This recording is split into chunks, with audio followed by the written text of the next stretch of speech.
To Bhanumathi ஒரு kitchen. Deepavali எல்லாம் முடிஞ்சு பலகாரம் எல்லாம் சாப்பிட்டு எல்லாம் முடிச்சிட்டிங்களா? இதுக்கு மேலே நம்ம நார்மலாக ஒரு சாம்பார் ரசம் இந்த மாதிரி வச்சு சாப்பிட தான் எல்லாருக்கும் பிடிக்கும். அதெல்லாம் ஒரு சில நாட்களுக்கு சாப்பிட்றதுக்கு ஒரு ஹாப்பியாக கொண்டாடுறதுக்கு அந்த ஸ்வீட்டு காரமெல்லாம் சாப்பிட்டு எல்லாம் தகச்சு ஒரு மாதிரி எல்லாம் இதாக இருப்பீங்க. இப்போ வந்து நம்ம திரும்பவும் நார்மல் லைஃப்க்கு வந்து வெண்டைக்காவும் குடமிளகாயும் வச்சு ஒரு சாம்பார் பண்ணலாம். அதுக்கு வந்து நம்ம ஃபஸ்ட்டு கடாயை வச்சுக்கலாம். கடாய் வச்சு கொஞ்சம் எண்ணெய் விட்டுக்கலாம். குடமிளகாயும் வெண்டைக்காயும் ஒரு சாம்பார் கொஞ்சம் எண்ணெய் விட்டாச்சு. இதுக்கு வந்து துவரம்பருப்பு ஒரு 100ன்னா பாசிப்பருப்பு ஒரு 50. இதை வந்து நம்ம நல்லா குழைய இந்த மாதிரி வேக வச்சு எடுத்து வச்சாச்சு. குக்கரில் வச்சு வேக வச்சாச்சு. இது வந்து கொஞ்சம் அதிகமாகவும் துவரம்பருப்பு அதிகமாகவும் பாசிப்பருப்பு கொஞ்சம் கம்மியாக ரெண்டையும் சேர்த்து வேக வச்சாச்சு. இப்போ வந்து நம்ம எப்படி செய்கிறதுன்னு பார்க்கலாம். அதுக்கு முன்னாடி இன்னொன்று பார்த்துக்கோங்க.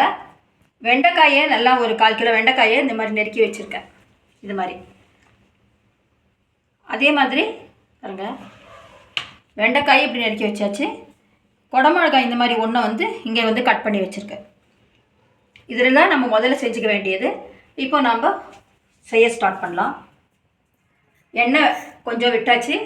கடுகு கொஞ்சம் ஒரு 1/4 ஸ்பூன் வெந்தயம் ரெண்டையும் வச்ச இதில் எண்ணெயில் போட்டாச்சு. கொஞ்சம் செவக்க ஆரம்பிச்ச உடனே கொஞ்சம் கருவேப்பிலைகளை போட்டுக்கலாம். கருவேப்பிலை போட்டாச்சு. இப்போ வந்து நம்ம வெண்டைக்காயை இதில் போட்டுக்கலாம். வெண்டைக்காயும் ஒரு வதக்கிட்டு இந்த குடமிளகாயும் இதில் சேர்த்துக்கலாம். ரெண்டும் சேர்க்கும்போது ரொம்ப சூப்பராக இருக்கும். குடமிளகாய் வந்து அவ்வளோ நல்லது உடம்புக்கு. நம்ம இதை ரெண்டும் வச்சு இப்போ செய்யப்போம். இப்போ நல்லா இதை வந்து வேகிற அளவுக்கு நல்லா வதக்கிக்கலாம். அதுக்கு முன்னாடி இதெல்லாம் ரெடி பண்ணிகிட்டு இருக்கும்போது ஒரு 100 கிராம் புளியை எடுத்து நம்ம இந்த மாதிரி நல்லா கரைச்சி வச்சுக்கலாம். கரைச்சி நான் இது வந்து வடிகட்டி வச்சுருக்கேன். இப்போ கொஞ்சமாக இதில் வந்து நம்ம மஞ்சள்தூள் சேர்த்துக்கலாம்.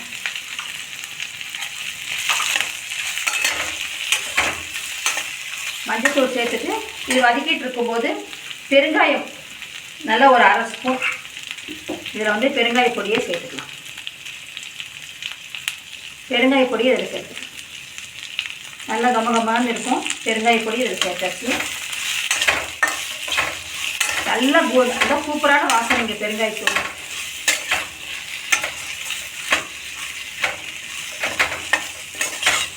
நல்லா இது நல்லா வதக்கி விட்டுக்கலாம். இது வெண்டைக்காயும் குடமிளகாயும் கொஞ்சம் நல்லா வதங்கியிருக்கு. இப்போ வந்து நம்ம புளி தண்ணியை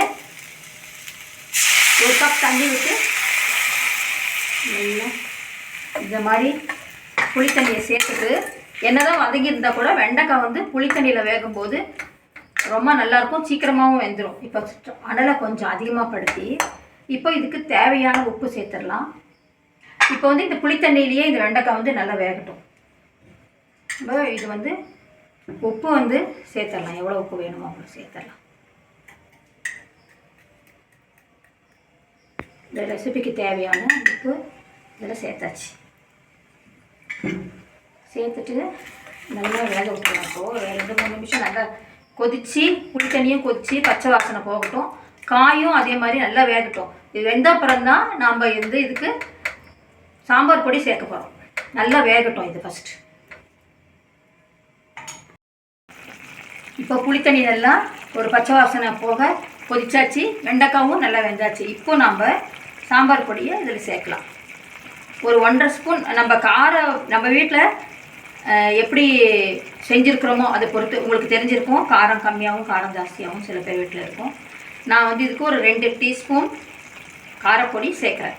சாம்பார் பொடி. எங்கள் வீட்டுக்கு வந்து கொஞ்சம் காரம் அதிகமாக இருக்கும்.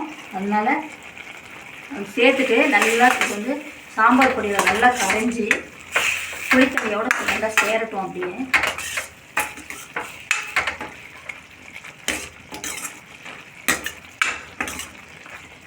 நல்லா இந்த வெண்டைக்காயிலையும் காரம் ஏறும். இந்த சாம்பார் பொடியோட பச்சை வாசனையும் கொஞ்சம் போகட்டும். இப்போது நம்ம பருப்புகள் வேக வச்சுருக்கோம் இல்லைங்களா, பாசிப்பருப்பு ப்ளஸ் துவரம்பருப்பு ரெண்டையும் சேர்த்து வேக வச்சுருக்கோம். இது நல்லா குழகுழன்னு வேக வச்சுருக்கோம். இப்போ வந்து அதில் சேர்த்துடலாம்.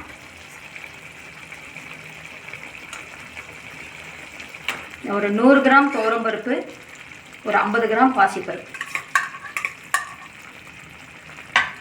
நல்லா இதில் வந்து சேர்த்துட்டு, பருப்பெல்லாம் சேர்த்துட்டு கொஞ்சம் தேவையான அளவுக்கு நம்ம இதை வந்து கொஞ்சம் நம்ம அந்த எந்த அளவுக்கு நம்மளுக்கு கன்சிஸ்டன்சி வேணுமோ சாம்பாருக்கு அந்த அளவுக்கு கொஞ்சம் தண்ணி சேர்த்துக்கலாம். கொஞ்சம் தேவையான அளவுக்கு தண்ணி விட்டு பாருங்கள். இந்த மாதிரி கெட்டியாகவும் சில பேர் வீட்டில் சாப்பிடுவாங்க, இன்னும் கொஞ்சம் தண்ணியாகவும் சாப்பிடுவாங்க. அது அவங்கவுங்க வீட்டு வழக்கம். இப்போ வந்து நான் இதை வந்து 2-3 நிமிஷம் நல்லா கொதிக்க விட்டுறலாம். இதை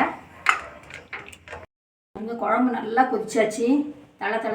தலைன்னு சூப்பராக கொதிச்சிருச்சு. இப்போது உப்பு காரம் எல்லாம் சேர்த்தாச்சு. அருமையான ஒரு குடமிளகாய் வெண்டைக்காய் சாம்பார் ரெடி. இப்போ இதை வந்து நம்ம சர்வ் பண்ணிவிட்டு கொதிக்கும்போது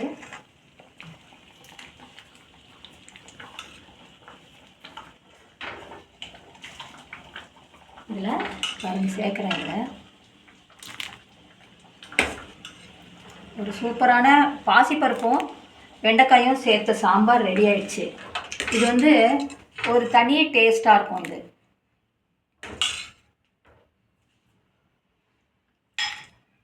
சாம்பார் பாருங்கள், பார்த்தாலே சாப்பிடணும் போல் அவ்வளோ நல்லாயிருக்கு.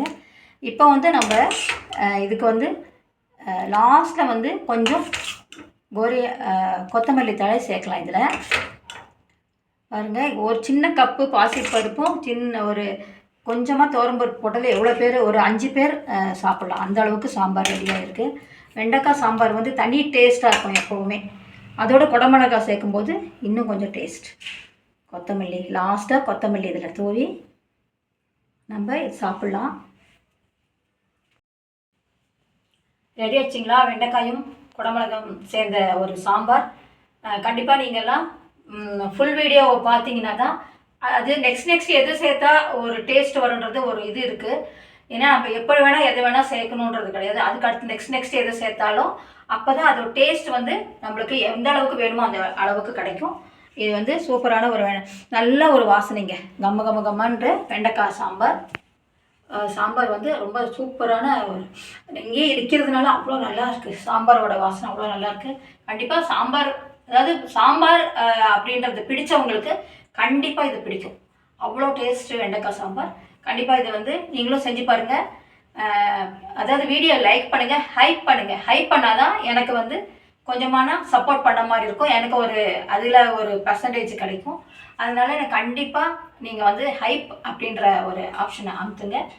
தேங்க்ஸ் ஃபார் வாட்சிங்.